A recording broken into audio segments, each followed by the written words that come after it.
Welcome back to Pranab Book Station, the place where books speak and your financial journey begins. हमने पहले part में जाना कि कैसे एक ही व्यक्ति के जीवन में दो पिता, एक रिच डैड और एक पुअर डैड, दो बिल्कुल अलग सोच को दर्शाते हैं। एक और ऐसा पिता जो कहता है study hard to get a safe job, और दूसरी ओर एक पिता जो सिखाता है learn how money works so you never have to work for money. अब वक्त है उस सफर को आगे बढ़ाने का, जहां हम समझेंगे फाइनेंशियल एजुकेशन के वो पाठ जो हमें स्कूल कभी नहीं सिखाता। पार्ट 2 में हम जानेंगे पैसे के पीछे भागना और पैसे को अपने लिए काम पर लगाना, इनमें क्या फर्क है, फाइनेंशियल इंडिपेंडेंस की असली शुरुआत कहां से होती है। तो बैठ जाइए आराम से और सुनिए दुनिया की सबसे चर्चित फाइनेंस बुक की अगली कहानी, rich dad poor dad part 2, सिर्फ प्रणब बुक स्टेशन पर। गरीब और मध्यम वर्ग पैसे के लिए काम करते हैं, अमीरों के पास पैसा काम करता है। पिताजी, क्या आप मुझे बता सकते हैं कि अमीर कैसे बने? मेरे पिताजी ने शाम का अखबार नीचे रख दिया। बेटा,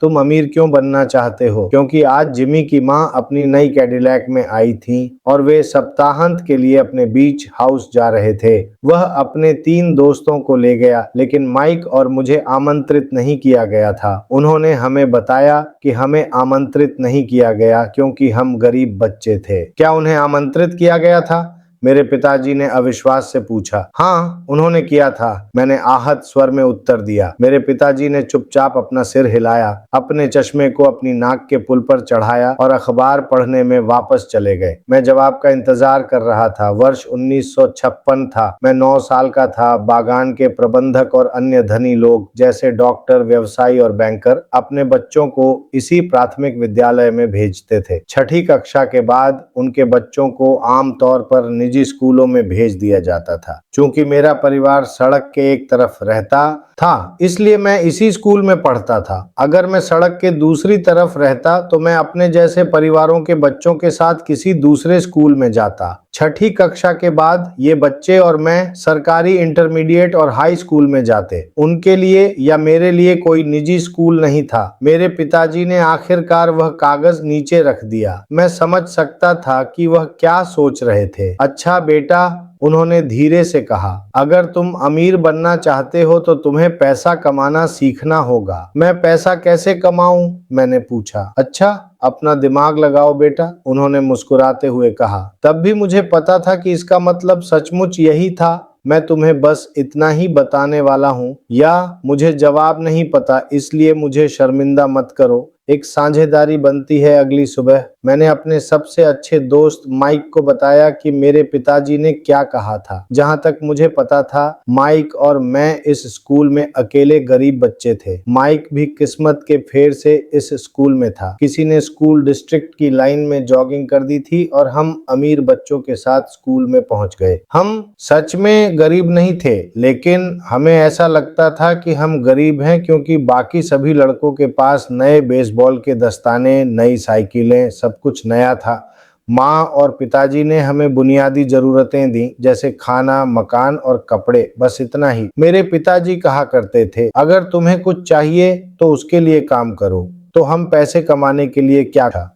पार्टनर बनना चाहोगे? वह मान गया और इस तरह उस शनिवार की सुबह माइक मेरा पहला बिजनेस पार्टनर बन गया। हमने पूरी सुबह पैसे कमाने के तरीके सोचने में बिता दी। कभी कभी हम जिमी के बीच हाउस में मौज मस्ती कर रहे सभी कूल लड़कों के बारे में बात करते। इससे थोड़ा दुख हुआ, लेकिन वह दुख अच्छा था क्योंकि इसने हमें पैसे कमाने का कोई रास्ता सोचने के लिए प्रेरित किया। आखिरकार उस दोपहर मानो बिजली कौंधी। यह आइडिया माइक को एक विज्ञान की किताब से मिला था जो उसने पढ़ी थी। उत्साह से हमने हाथ मिलाया और अब हमारी साझेदारी एक बिजनेस बन गई। अगली सुबह मैंने अपने सबसे अच्छे दोस्त माइक को बताया कि मेरे पिताजी ने क्या कहा था। जहां तक मुझे पता था, माइक और मैं इस स्कूल में अकेले गरीब बच्चे थे। माइक भी किस्मत के फेर से इस स्कूल में आ गया था। किसी ने स्कूल डिस्ट्रिक्ट की लाइन में जॉगिंग कर दी थी और हम अमीर बच्चों के साथ स्कूल में पहुंच गए। हम सच में गरीब नहीं थे, लेकिन हमें ऐसा लग रहा था जैसे हम गरीब हैं, क्योंकि बाकी सभी लड़कों के पास नए बेसबॉल के दस्ताने, नई साइकिलें, सब कुछ नया था। माँ और पिताजी ने हमें बुनियादी जरूरतें दी, जैसे खाना, मकान और कपड़े, बस इतना ही। मेरे पिताजी कहा करते थे,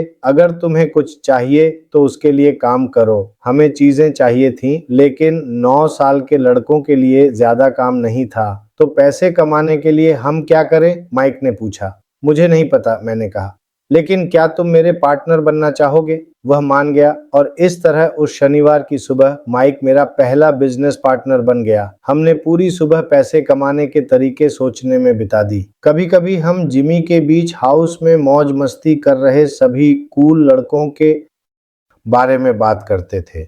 इससे थोड़ा दुख होता था, लेकिन यह दुख अच्छा था, क्योंकि इसने हमें पैसे, इनकम के तरीके के बारे में सोचते रहने के लिए प्रेरित किया। आखिरकार उस दोपहर मानो बिजली कौंधी। यह एक विचार था जो माइक को एक विज्ञान की किताब से मिला था जो उसने पढ़ी थी। उत्साह से हमने हाथ मिलाया और अब हमारी साझेदारी एक व्यवसाय बन गई। अगले कई हफ्तों तक माइक और मैं अपने मोहल्ले में दौड़ते रहे, दरवाजे खटखटाते और अपने पड़ोसियों से पूछते रहे कि क्या वे अपने टूथपेस्ट ट्यूब हमारे लिए बचाकर रखेंगे।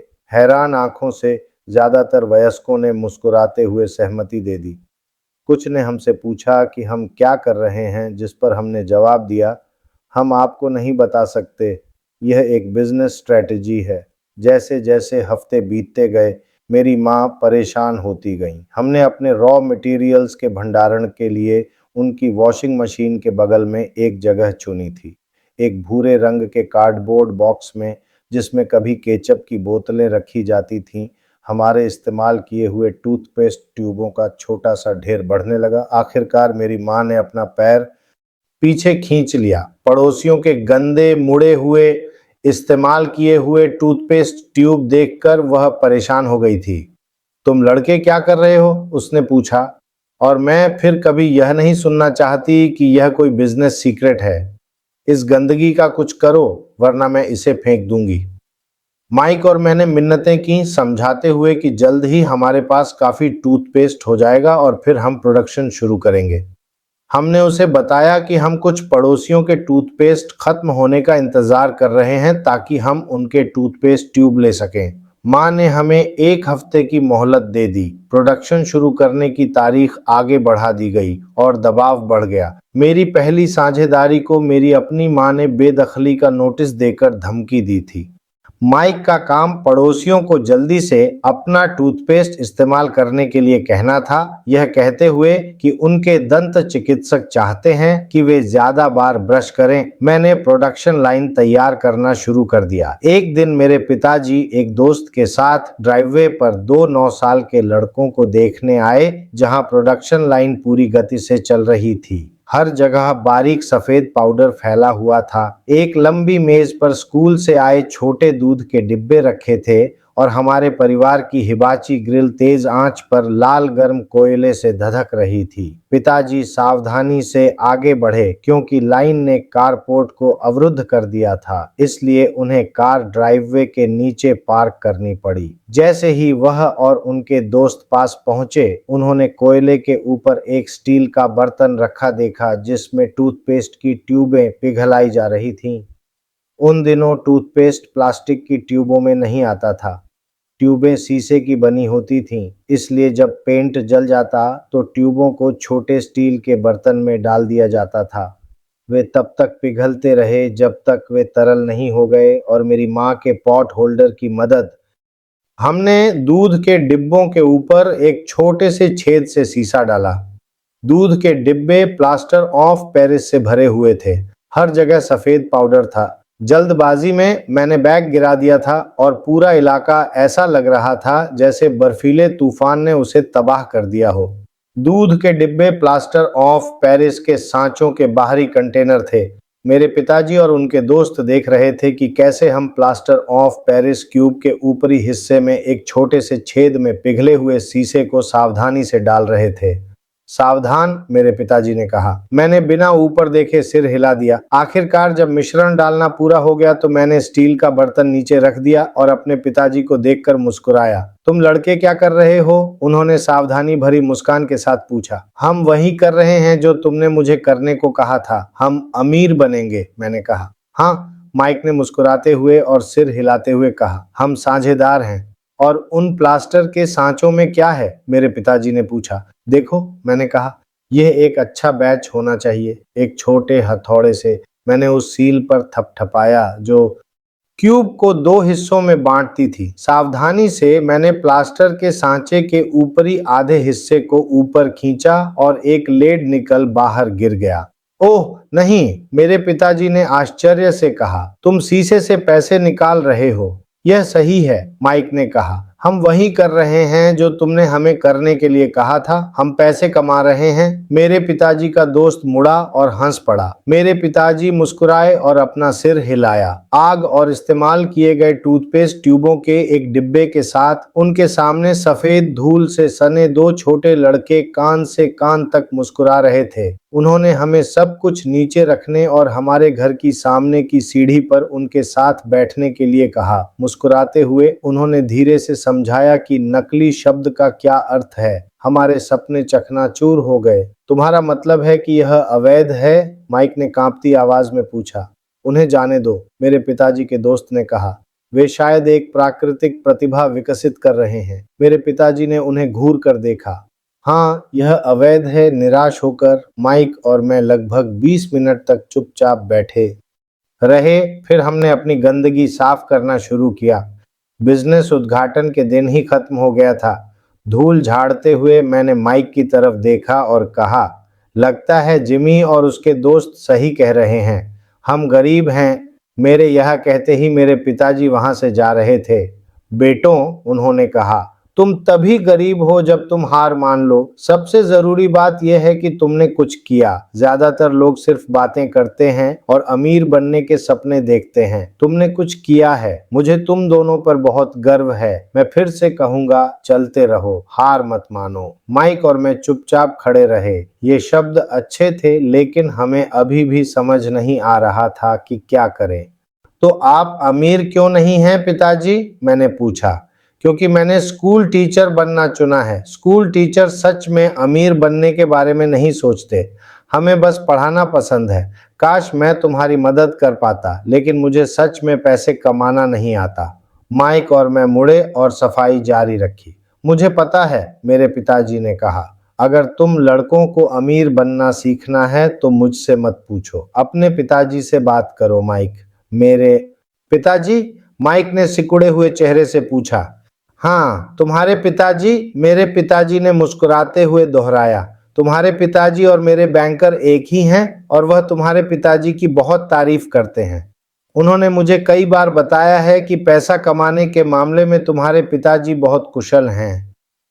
मेरे पिताजी? माइक ने अविश्वास में फिर पूछा। तो फिर हमारे पास स्कूल के अमीर बच्चों जैसी अच्छी कार और अच्छा घर क्यों नहीं है? अच्छी कार और अच्छा घर होने का मतलब ये नहीं कि तुम अमीर हो या तुम्हें पैसा कमाना आता हो, मेरे पिताजी ने जवाब दिया। जिमी के पिताजी चीनी बागान में काम करते हैं। वह मुझसे ज्यादा अलग नहीं है। वह एक कंपनी में काम करते हैं और मैं सरकार में। कंपनी उनके लिए कार खरीदती है। चीनी कंपनी फाइनेंशियल प्रॉब्लम में है और जिमी के पिताजी के पास जल्द ही कुछ भी नहीं बचेगा।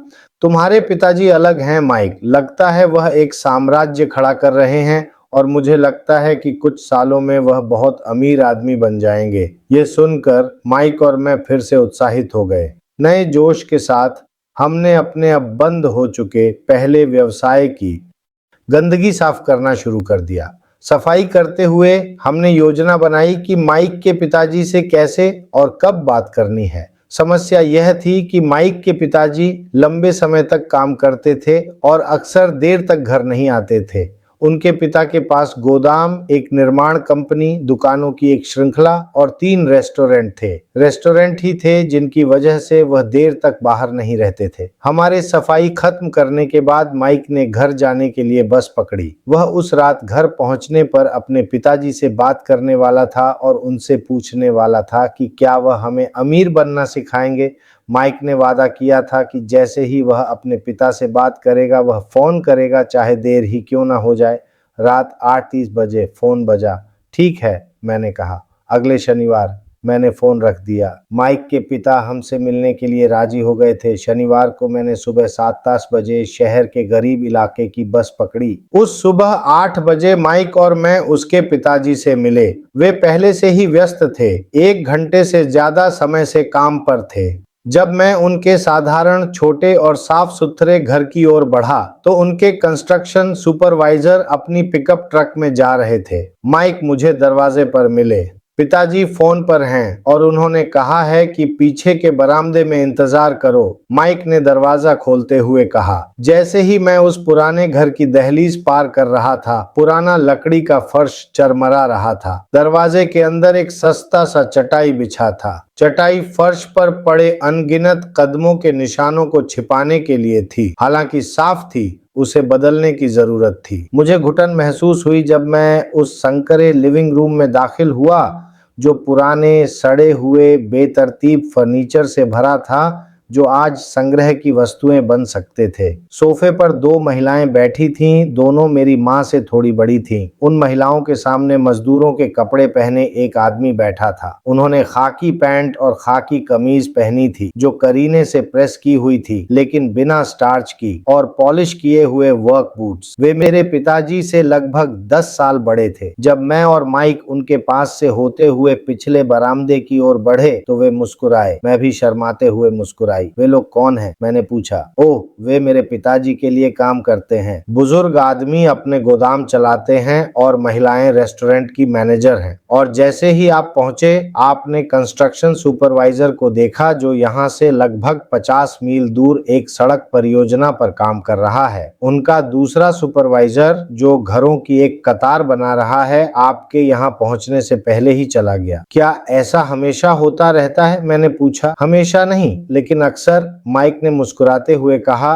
और मेरे बगल में बैठने के लिए एक कुर्सी खींची। मैंने अपने पिताजी से पूछा कि क्या वे हमें पैसे कमाना सिखाएंगे? माइक ने कहा। ओह, और उन्होंने इस पर क्या कहा? मैंने सावधानी से जिज्ञासा से पूछा। देखिए, पहले तो उनके चेहरे पर एक अजीब सा भाव था और फिर उन्होंने कहा कि वे हमें एक प्रस्ताव देंगे। ओह, मैंने अपनी कुर्सी दीवार से टिकाते हुए कहा। मैं कुर्सी के पिछले 2 पायों पर टिका हुआ बैठा था। माइक ने भी यही किया। क्या तुम्हें पता है कि ऑफर क्या है? मैंने पूछा। नहीं, पर जल्द ही पता चल जाएगा। अचानक माइक के पिताजी जर्जर स्क्रीन वाले दरवाजे से अंदर घुसकर बरामदे में आ गए। माइक और मैं उछल पड़े, सम्मान से नहीं बल्कि इसलिए कि हम चौंक गए थे। तैयार हो बच्चों? उन्होंने हमारे साथ बैठने के लिए एक कुर्सी खींचते हुए पूछा। हमने सिर हिलाकर हामी भरी और अपनी कुर्सियां दीवार से हटाकर उनके सामने बैठ गए। वह एक हट्टे कट्टे आदमी थे, लगभग 6 फुट लंबे और 200 पाउंड वजन के। मेरे पिताजी माइक के पिताजी से 5 साल बड़े, लगभग उनके ही वजन के थे। वे दिखने में एक जैसे थे, हालांकि उनकी जातीय बनावट एक जैसी नहीं थी। शायद उनकी ऊर्जा एक जैसी थी। माइक कहता है कि तुम पैसा कमाना सीखना चाहते हो। क्या यह सही है रॉबर्ट? मैंने जल्दी से सिर हिलाया, लेकिन थोड़ी घबराहट के साथ। उसकी बातों और मुस्कान में बहुत ताकत थी। ठीक है, ये रहा मेरा प्रस्ताव। मैं तुम्हें पढ़ाऊंगा, लेकिन मैं इसे कक्षा वाले तरीके से नहीं करूंगा। तुम मेरे लिए काम करो, मैं तुम्हें पढ़ाऊंगा। तुम मेरे लिए काम नहीं करोगे, मैं तुम्हें नहीं पढ़ाऊंगा। अगर तुम काम करोगे तो मैं तुम्हें जल्दी सिखा सकता हूं, और अगर तुम बस स्कूल की तरह बैठकर सुनना चाहते हो तो मैं अपना समय बर्बाद कर रहा हूं। यही मेरा प्रस्ताव है। इसे स्वीकार करो या छोड़ दो। अच्छा, क्या मैं पहले एक सवाल पूछ सकता हूं? मैंने पूछा। नहीं, इसे स्वीकार करो या छोड़ दो। मेरे पास करने के लिए बहुत काम है, इसलिए मैं अपना समय बर्बाद नहीं कर सकता। अगर तुम निर्णायक रूप से अपना मन नहीं बना सकते तो तुम वैसे भी पैसा कमाना कभी नहीं सीख पाओगे। अवसर आते हैं और जाते हैं। यह जानना कि कब त्वरित निर्णय लेना है एक महत्वपूर्ण कौशल है। तुम्हारे पास वो अवसर है जिसके लिए तुमने प्रार्थना की थी। स्कूल शुरू हो रहा है या यह 10 सेकंड में खत्म हो जाएगा? माइक के पिता ने चिढ़ाते हुए मुस्कुराते हुए कहा। स्वीकार करो, मैंने कहा। स्वीकार करो, माइक ने कहा। अच्छा, माइक के पिता ने कहा। श्रीमती मार्टिन 10 मिनट में आ जाएंगी। जब मैं उनसे निपट लूंगा तो तुम उनके साथ मेरे सुपर हाउस में चले जाओगे और काम शुरू कर सकते हो। मैं तुम्हें 10 सेंट प्रति घंटा दूंगा और तुम हर शनिवार 3 घंटे काम करोगे। लेकिन आज मेरा सॉफ्टबॉल मैच है, मैंने कहा। माइक के पिता ने अपनी आवाज थोड़ी सख्त कर ली। ले लो या छोड़ दो, उन्होंने कहा। मैं ले लूंगा, मैंने जवाब दिया। खेलने के बजाय काम करना और सीखना पसंद किया।